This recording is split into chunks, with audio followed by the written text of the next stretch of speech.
Clar. Pun la mine, cățelul meu. Spargem Google-ul, și spunem când dai Google până o să apară poza. Bejan Constantin Alexandru. Cu adresă, tot.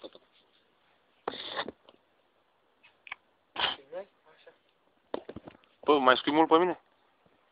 A scăpat.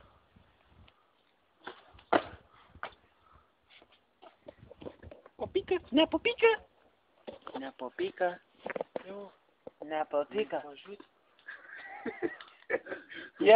Uite că se pișe pe el. Se pișe pe el, s-a udat. S-a udat.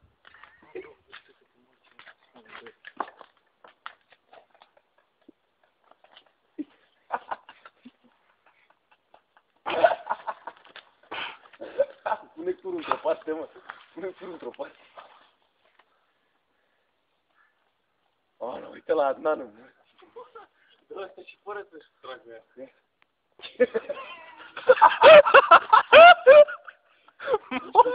Nu pot, uite-l cum...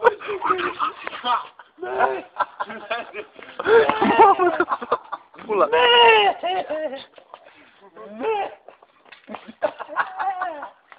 Da, uite-l pe Teo, mâncați-și! N-am văzut ce... Ai filmat? Ai filmat? Trebuie să văd ce a făcut ceaua. Stai că l-am văzut bine.